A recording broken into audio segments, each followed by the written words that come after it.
So kita ngeluarin film Air Mata Mualaf ini setelah sekian lama proses, riset, apa segala macam dan syuting di dua negara. Ini mengenai sebenarnya lebih ke jalan hidupku. Jadi seorang perempuan dari Australia yang mempunyai latar belakang pendidikan, dia sekolah di Australia, di Sydney tepatnya, dan keluarganya ada di Indonesia. Lebih ke masalah keluarga antara pilihan dia terhadap keluarganya, terhadap ibunya, terhadap bapaknya, terhadap adik dengan abangnya, terhadap dia dengan pacarnya. Jadi perbedaan yang sebenarnya terjadi di sekitar masyarakat kita juga.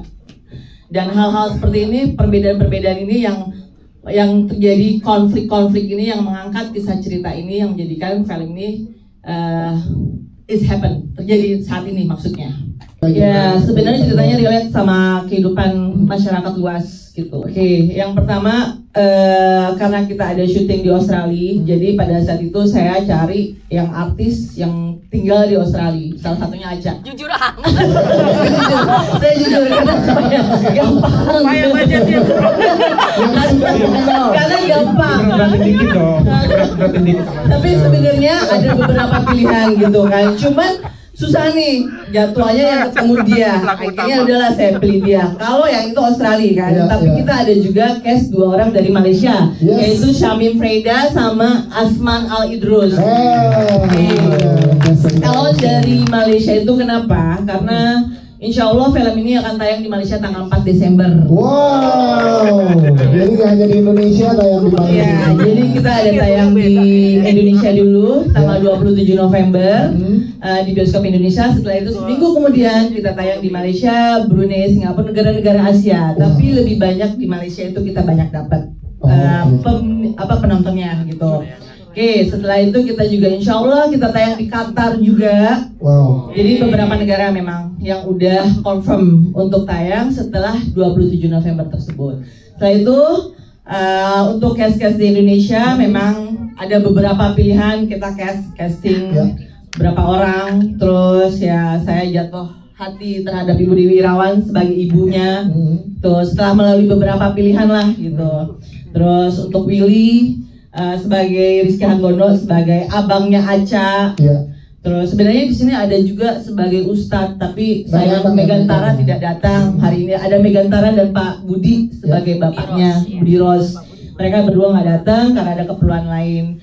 Waktu pemilihan karakter ini sedikit susah ya, karena kita beberapa bulan gitu siapa yang cocok, siapa yang ini karakternya apa. Jadi berbagai casting apa segala macam. Dan ya sekitar 1 bulan ya mas kita ya mas ya, 1 bulan pemilihan karakternya apa segala macam gitu deh gitu. Setelah ditulis sama Mbak Oka, aku datang ke Mbak Oka, Mbak saya punya cerita nih Mbak bla bla bla apa segala macam. Terus yaudah akhirnya Mbak Oka mau menulis. Setelah itu ya dibantu Mas Indra untuk castingnya siapa apa segala macam gitu. Dan akhirnya lengkap lah. Dan akhirnya lengkap ini terjadi sudah selesai gitu. Sebelumnya terima kasih teman-teman untuk hadir di hari ini. Tentang proses film ini sebenarnya dari awal itu dari Bu Dewi ya. Bu Dewi punya cerita dia ini kan dari kisah nyata seorang temannya ya di Australia gitu loh. Tapi pertanyaan pertama yang gue bilang itu sama Bu Dewi adalah, lu serius mau bikin film ini Bu? Gitu kan. Ini film pertama dulu gitu kan. Karena gue ingetin berkali-kali gitu. Itu berkali-kali ya Bu ya. Bener. Lu serius bikin film ini? Iya Ndra, gue serius. Lu serius bikin film ini? Iya Ndra. Akhirnya dia kesal sendiri kan. Iya Ndra, udah kita mau syuting film ini. Gue suka dengan cerita ini. Oke, bilang alhamdulillah kita jalan ya gitu kan. Karena dari ceritanya kan dengan judul itu gue bilang kan awal ini ada peluang kontroversi loh, sebenarnya lo udah siap belum gitu kan? Kita punya apa nih? Punya kekuatan apa? Punya materi apa untuk mengcounter itu semua gitu. Tapi dia bilang salah satu yang kita harus salut juga ya sama Bu Dewi dengan film pertamanya dengan begitu beraninya mengangkat film tentang yang nggak biasa sih menurut aku ya. Film religi kan maaf gitu kan kita sudah baca lah masalah anak, poligami segala macam, tapi ini ketika kita bicara tentang bisa dibilang pilihan jalan hidup yang berbeda dari keluarganya itu, wah ini emang harus kita bikin gitu loh, karena ini suatu kejadian nyata yang nggak sedikit orang gitu, banyak orang banget gitu loh. Dan menurut gue ini kesempatan gitu kan, ini kesempatan nih kisahnya ini harus kita filmkan gitu. Itu sih maksud gue. Ini kalau aku sendiri ya terima kasih banget ya. Mungkin jarang-jarang ketemu kita dengan materi seperti ini gitu kan, kita bicara tentang mualaf gimana. Tapi dari awal aku udah bilang sama Bu Dewi, kita jangan terlalu kental dengan agamanya ya, karena kita jangan ablumin nanas nih, jangan ablumin Allah, ablumin nanasnya aja gitu kan, kita hubungan antara keluarganya aja gitu. Kalau masalah keimanan kan, ini diskusi panjang ya Bu Dewi ya, masalah keimanan kan bukan turunan, bukan warisan kalau keimanan itu kan, gitu kan, ini hanya pilihan gitu loh. Nah makanya kita ambil adalah bagaimana kalau nanti teman-teman nonton itu sebenarnya ini kan dapat hidayah gitu. Kalau hidayah itu gampang banget gitu loh, nggak ada proses untuk aku harus beli ini yang enggak, terus gampang cuman dia dengar azan dengan orang dengan baca Quran selesai gitu. Itu hidayah menurut itu ada tuh. Tetapi permasalahannya adalah si Anggi ini adalah bagaimana dia tetap bisa diterima sama keluarganya gitu. Nah, makanya dari awal aku bilang, iya dari awal aku bilang ini film keluarga gitu. Bagi saya ini sebetulnya film keluarga sih ya Mas. Jadi kan udah terbiasa tulis cerita yang ya itu loh ya, intrik-intrik rumah tangga gitu. Terus ketika dikasih film keluarga yang hangat, yang yang keluarganya penuh cinta, solid gitu, bagi saya ayo gas yuk gitu, gas gitu. Cuman kan temanya memang sesuatu yang saya nggak terlalu cukup familiar mengenalnya gitu ya. Sehingga saya ajak tim saya tuh namanya Yuriko. Nah Yuriko ini hadir di sini ada juga. Ya sehingga risetnya saya nggak terlalu sulit karena sudah dari Yuriko. Tapi sebenarnya mengapa ini mengapa ini sangat universal temanya ya, karena temanya tetap tema keluarga. Ini tentang gimana sebuah keluarga yang saling cinta itu menyikapi perbedaan. Jadi perbedaan yang tajam itu tidak menyebabkan perpecahan, tetapi justru malah membuat semakin kuat gitu. Yes. Berapa lama momen berarti dalam penulisannya, mau Kak? Itu rahasia itu dapur. Rahasia ya dapur ya. Iya itu rahasia dapur. Oke, siap. Silakan. Jadi orang galak gitu. Padahal muka saya nggak galak ya. Ya pertama-tama selamat siang semuanya. Terima kasih atas kehadirannya siang hari ini. Jadi pendalaman karakter. Pendalaman karakter ya. Oke, aku kaitkan nama keberadaan Willy di cerita ini lah ya, dan keluarga pada umumnya. Jadi ya, Willy ini mungkin mewakili beberapa sosok seorang laki-laki di keluarga, entah anak atau suami atau kakak dari seorang adik gitu ya, yang dia menemukan kenyataan bahwa apa yang dia pikir selama ini dia perjuangkan, dia punya keluarga yang hangat, dia menjadi orang yang mensupport keluarganya. Tiba-tiba ada kenyataan yang di luar dugaan yang belum pernah dia bayangkan sebelumnya. Jadi di situ diuji satu, bagaimana dia merespon situasi itu, kemudian sejauh apa dia bisa tenang, menguasai emosi, dan kemudian akhirnya mencari keputusan yang terbaik tanpa membuat situasi yang tidak nyaman itu menjadi semakin berantakan. Jadi tantangan yang harus dihadapi Willy di situ sih. Kalau pendalaman karakter ya akan sesuai dengan kebutuhan yang berjalan sesuai skenario aja sih. Dan ada ya di luar sana berarti gambaran masyarakat yang seperti Willy ini? Iya, mungkin sedikit menambahkan, tadi kan digambarkan bahwa iya judul kita memang ada Air Mata Mu'alaf, tapi kalau di film ini secara keseluruhan yang bisa saya sampaikan adalah proses pencarian diri itu panjang memang. Apapun yang kita cari, keyakinan atau pekerjaan atau dengan siapa kita mau hidup, terkadang itu butuh proses panjang, dan dalam prosesnya kadang tidak selalu sejalan dengan harapan orang, penilaian orang dan pemahaman orang akan keputusan kita itu. Jadi aku pikir kisah tentang mu'alaf ini sangat luas maknanya, bukan hanya persoalan keyakinan ya Bu ya, tapi tentang pencarian diri dalam kehidupan itu sendiri sih. Ya, terima kasih Mas Rizky Hangono, terima kasih. Kita lanjut ke Bang Yama Carlos di sini. Bang Yama boleh ceritakan dong, tadi di trailer belum di-spill ya, tapi kalau udah boleh di-spill ke teman-teman media, gimana sih dinamika apa yang akan dialami oleh karakter Bang Yama? Silakan. Dari samping itu udah ya. Jadi tokoh Ramli itu juga banyak di kehidupan nyata. Dia mewakili orang yang menilai sesuatu tuh nggak secara keseluruhan. Dia memandang sesuatu tuh sebenarnya nggak paham-paham banget, dan sosok yang manipulatif. Lalu dia hanya mengambil sepenggal hanya demi keuntungan dirinya aja.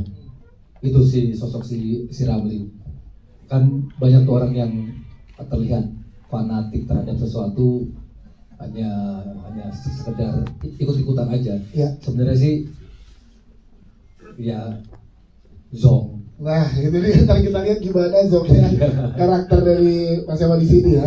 Siap. Terima kasih Mas Yawa. Kita ke teman-teman kita yang tadi sudah dijelaskan oleh beliau juga, karena ini kolaborasi tidak hanya dari aktor-aktor Indonesia, tapi kita juga punya teman-teman dari Malaysia. Ada Syamim dan juga Hasba. Kita ke Syamim dulu. Kita pengen tahu dan pengen tanya gimana rasanya diajak terlibat di produksi bersama dengan teman-teman yang ada di sini. Dan gimana sih kalau boleh di-spill sedikit tentang karakternya? Silakan. Oke, assalamualaikum semuanya. Saya Syamim Freda. Oke, sejujurnya saya juga agak nervous ya. Pertama berlakon film di Indonesia. Alhamdulillah. Terus kalau untuk karakternya Nina ini sahabatnya kepada Angie.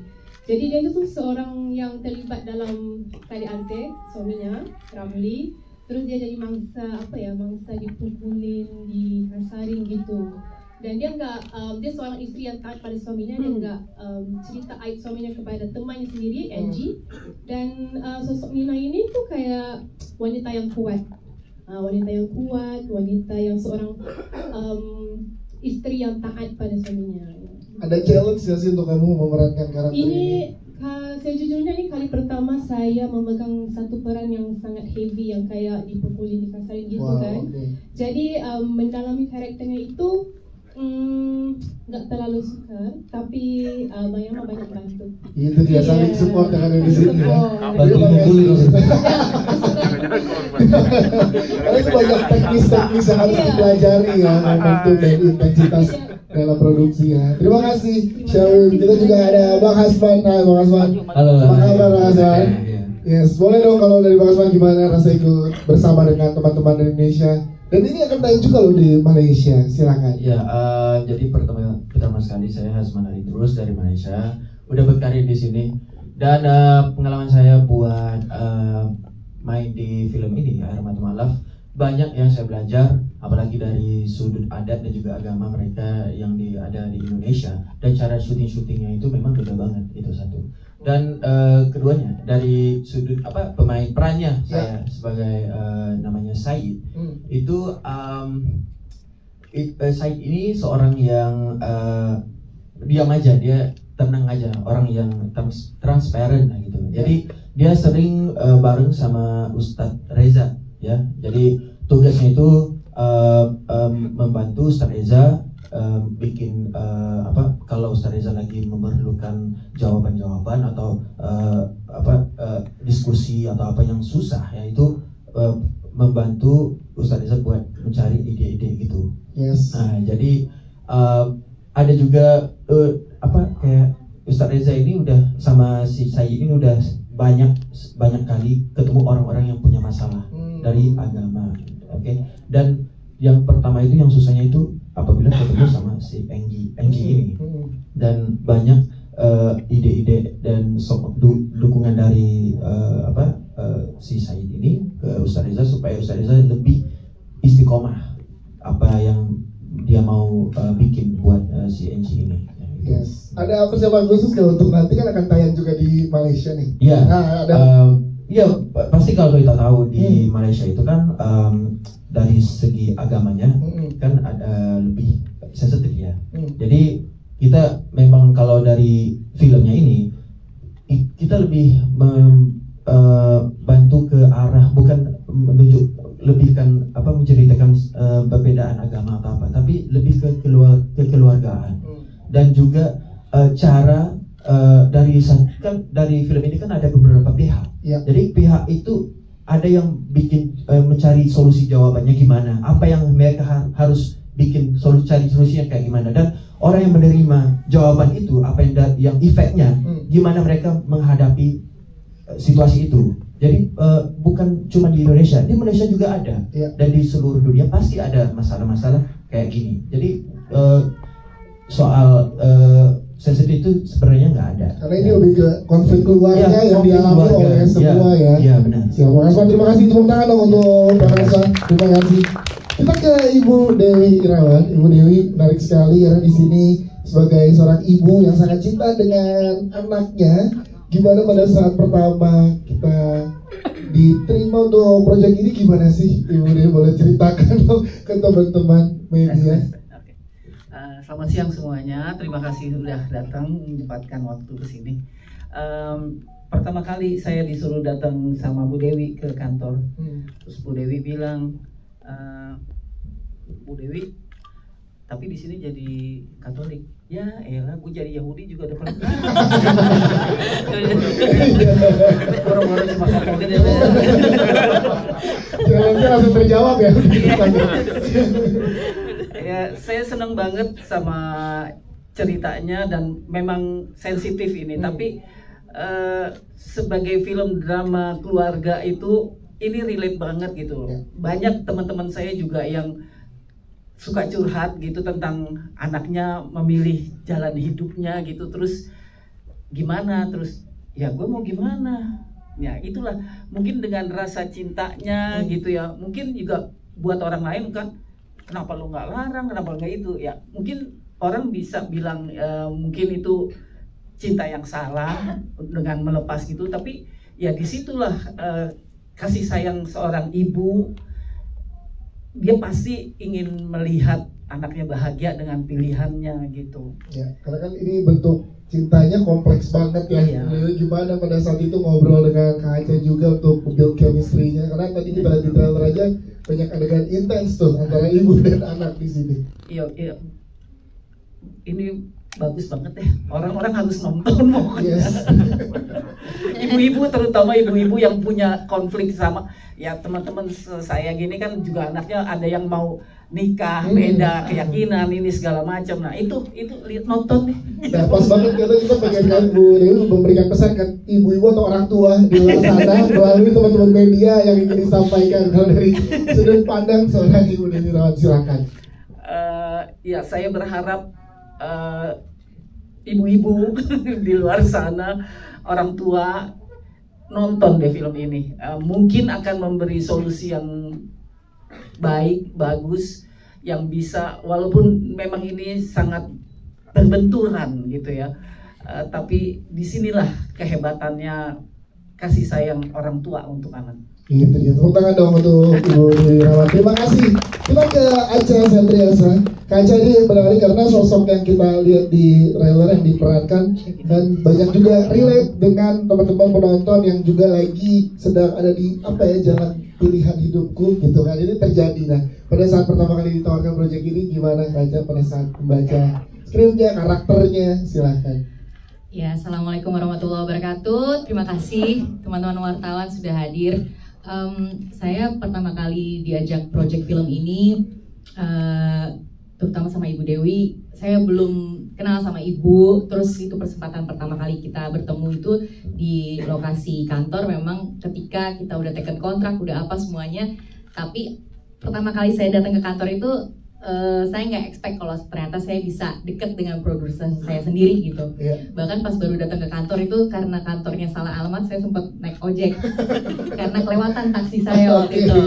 Dan kesan pertama saya memang ya ketika menerima skripnya, skrip ini terlihat dari luarnya tuh kayaknya sulit untuk dimainkan ya, kayaknya agak sensitif, terus ruangnya tuh kayak sempit, gimana nih mau ke kanan atau mau ke kiri, kayak lumayan mau berani juga, takutnya malah menyentuh area yang kita nggak harusnya nggak harusnya put lebih detail gitu. Jadinya buat saya karakter Angie ini lumayan challenging dalam hal misalnya ketika saya sebagai saya belum convert to Islam, tapi saya sudah mulai masuk ke dalam masjid lah, misalnya seperti itu kan, hal-hal seperti itu belum pernah saya alami gitu ya. Jadi ada banyak hal yang saya bentuk dari imajinasi dan cerita-cerita dari teman-teman yang memang mengalami hal yang sama gitu, pernah mengalami hal tersebut, mendapatkan hidayah. Tapi sebagai muslim yang bisa saya relate adalah setiap hari sebenarnya kita tuh selalu mencari keimanan kita kan. Dan dari karakter Angie ini dengan kekukuhannya untuk menjadi memilih jalannya sendiri, memilih pilihan hidupnya sendiri untuk keimanannya itu membuat saya terinspirasi lagi ketika kita berada di negara luar dengan minimnya ada suara azan dan lain-lain, tempat ibadah buat saya sendiri sebagai muslim, saya ngerasa jadi lebih bisa relate ketika saya memerankan Angie tersebut di Sydney, di negara di mana tempat saya tinggal di kota di Australia itu, dan membuat saya juga jadi lebih ternyata Tuhan tuh menggerakkan apa ya, pintu-pintu rezekinya tuh benar-benar ajaib sekali ya ketika saya di kota tersebut. Terus saya rindunya merasakan suara azan itu saya bisa adaptasikan ke sebuah karakter film saya sendiri. Jadi sehingga apapun yang saya persembahkan itu benar-benar tulus banget dengan apa yang ada di dalam hati saya menjadi anak rantau di negara negeri orang gitu. Itu aja sih yang saya bisa sampaikan, bahwa skrip ini benar-benar mempunyai nilai-nilai yang membuat diri saya lebih punya keimanan yang lebih kuat walaupun saya jauh dari panggilan-panggilan suara itu, suara azan dan lain-lain gitu. Dan setelah berproses panjang bersama semua tim dari film Air Mata Mualaf, apa sih makna jalan pilihanku menurut Acha Septriasa? Maknanya mungkin ya setiap individu kan mempunyai pandangan sendiri terhadap Tuhan ya, kedekatannya terhadap Tuhan Sang Pencipta gitu. Entah itu kita percaya terhadap agama maupun Tuhan atau enggak alam semesta ya. Tapi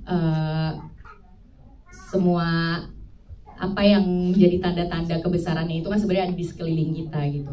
Jadi menurut saya, bagi saya sendiri, dimanapun kita berada kita harus peka terhadap tanda-tanda kebesaran Tuhan, dan jangan di kotak-kotakan dengan adanya agama, tapi lebih ke hati kita masing-masing aja, gimana kita berkomunikasi dengan Yang Maha Kuasa. Tepuk tangan dong untuk Acha Septriasa. Terima kasih.